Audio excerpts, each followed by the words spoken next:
Il y a plus d'un siècle, le sanctuaire de Philae s'élevait non pas au nord, mais à l'est de l'île de Bigé. Une île bien plus étendue où se trouvait le tombeau d'Osiris, défunt mari de la déesse Isis. Les deux sanctuaires se faisant ainsi face pour l'éternité. À cette époque, le niveau du Nil est plus bas et sa largeur n'excède pas 1 à 2 km. Régulièrement, le fleuve subit de violentes crues qui nourrissent les terres agricoles, mais se révèlent parfois dévastatrices. Pour mieux maîtriser ce phénomène et permettre une irrigation contrôlée des cultures, un projet de barrage est envisagé dès la fin du XIXe siècle. C'est ainsi que le premier barrage d'Assouan, long de 2,5 km, voit le jour en 1902. Il possède 180 vannes et s'élève à 50 mètres de hauteur, retenant jusqu'à 5 millions de mètres cubes d'eau. Bien sûr, cet événement a changé radicalement le paysage et le cours du Nil. Et à partir de ce moment-là, il n'y avait plus qu'une surface d'eau totalement plate. Donc, petit à petit, le lac est devenu plus profond, plus large et a couvert les structures monumentales qui se trouvaient malheureusement à l'intérieur. Le temple s'est retrouvé les pieds dans l'eau 10 mois par an, ce qui est assez long. Donc on gardait tout de même une période sèche où il était accessible, mais le reste de l'année, on pouvait toujours aller se promener dessus, mais en bateau. On ne pouvait plus le faire à pied. Cette immersion partielle et saisonnière endommage évidemment les temples et fait disparaître les peintures qui agrémentaient ses façades. Mais à cette époque, l'Égypte est en plein développement et veut devenir autonome en matière d'énergie. L'électricité hydraulique que peut produire les barrages devient stratégique. C'est ainsi qu'en 1960, un second barrage est envisagé. Sa retenue d'eau permettra également de développer l'agriculture nourricière. On estime que le deuxième barrage devait augmenter d'au moins 30% la quantité de terre déjà disponible. À l'échelle de l'Égypte, c'est énorme. Plus haut et plus large que l'ancien, le haut barrage d'Assouan sera implanté à environ 5 km au sud de Philae. Il fera naître en amont le lac Nasser, un réservoir artificiel de 500 km de long et de 162 milliards de mètres cubes d'eau, soit l'équivalent de 30 ans de consommation d'eau potable pour un pays comme la France. Une autre conséquence est évidente. Le niveau de l'eau entre les deux barrages, dans la zone où se trouvent les temples de Philae, va encore monter. Par contre, évidemment, le prix à payer, c'est qu'on allait passer à un temple complètement noyé, et ça n'aurait pas été le seul, parce que le bassin de retenue du second barrage allait beaucoup plus loin. C'est toute la culture égyptienne qui était menacée de noyade à ce moment-là. Le haut barrage d'Assouan représente d'autant plus un danger que, pour fonctionner, ces turbines électriques ont besoin d'une fluctuation quotidienne du niveau de l'eau d'environ 3 mètres. À n'en pas douter, ces mouvements répétés représentaient une véritable menace pour les édifices engloutis. Les gens avaient peur que l'instabilité du niveau de l'eau fragilise les fondations des édifices et que les temples s'effondrent à cause de ce nouveau phénomène. Voir disparaître ce que certains décrivent comme la perle d'Égypte est inconcevable. Car Philae n'est pas n'importe quel sanctuaire. Il est non seulement le dernier temple bâti de l'Égypte antique, mais il est également d'une importance considérable pour la compréhension de la culture égyptienne. L'île est un véritable livre de pierre. Les temples de Philae sont couverts par environ 8000 mètres carrés de relief hiéroglyphique. Et c'est le plus important corpus hiéroglyphique regroupant des sources sur le culte et la théologie d'Isis et d'Osiris, deux divinités très universelles du monde antique. Située aux portes de la Nubie, non loin de la frontière sud de l'Égypte, Philae a longtemps représenté la source du Nil pour le peuple égyptien. L'endroit d'où les dieux faisaient jaillir l'eau nécessaire à la vie sur Terre. Mais qui dit frontière, dit également zone de commerce. Sous la dynastie des Ptolémées, l'île est une plaque tournante pour le négoce de métaux précieux. La Nubie a été longtemps célèbre pour l'or qu'elle procurait à l'Égypte et que les pharaons ont exploité. Un temple en Égypte ancienne, ça n'est pas juste un lieu de culte, c'est également un lieu de production.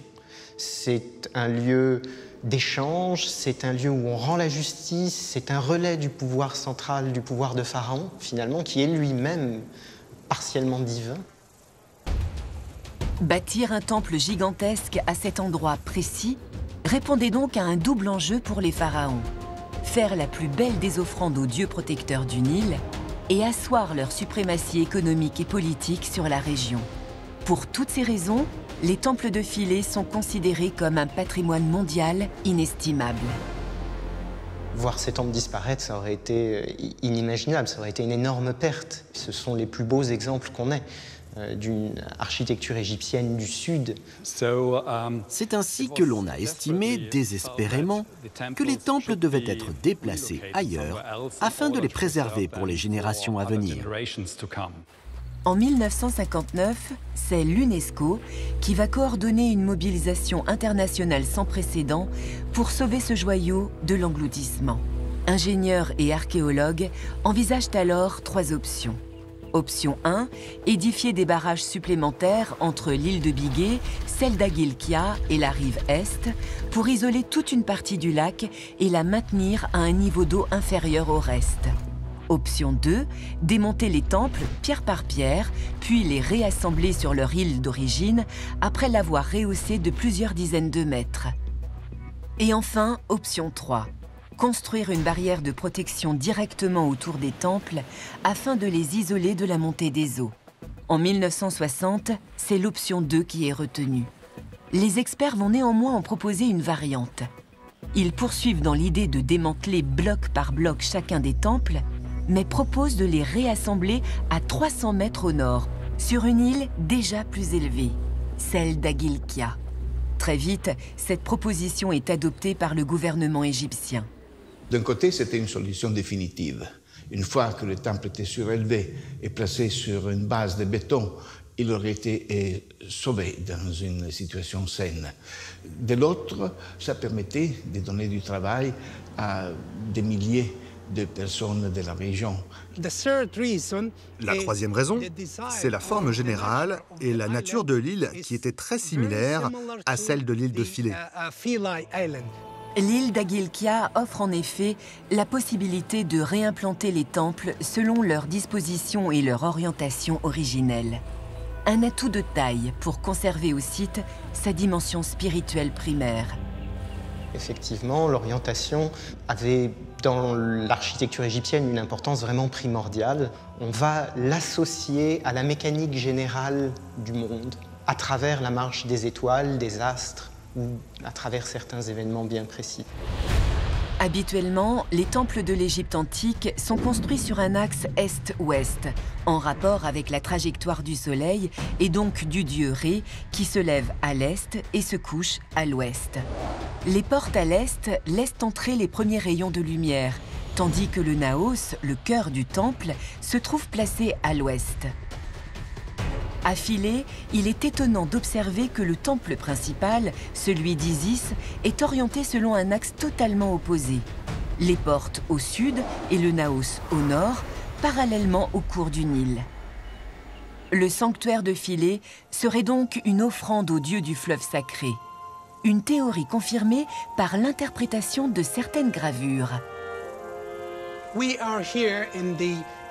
Nous sommes ici à la porte d'Adrien. Nous avons une importante gravure qui représente l'île de Bigué, l'île du dieu Osiris. On voit ici le dieu du Nil, Hapi, caché sous les rochers de granit. Il tient 2 grandes jarres et il verse de l'eau dans le Nil. Cela montre que les Égyptiens croyaient que ce chapelet d'île était la source des eaux du Nil. Il y a plus de 2000 ans, Isis, grande magicienne et déesse de la résurrection, était donc vénérée ici, dans le sens du courant du Nil, afin que le fleuve continue de nourrir les terres et d'assurer aux Égyptiens de bonnes récoltes. Aujourd'hui, rien ne distingue l'organisation primaire des temples de leur nouvel agencement sur l'île d'Agilkia. Le sanctuaire égyptien, fidèlement reconstruit, y trône majestueusement, comme si sa place avait toujours été là. Mais pour y parvenir, les ingénieurs ont dû mener à bien plusieurs défis d'envergure. Il leur a fallu par exemple façonner Agilkia pour donner à ce nouveau site la même forme que l'île de Philæ. Un chantier titanesque. On parle de 5 ans de travaux pour rendre l'île similaire à la première, sans aucune différence entre l'ancien emplacement et le nouvel emplacement sur l'île d'Agilkia.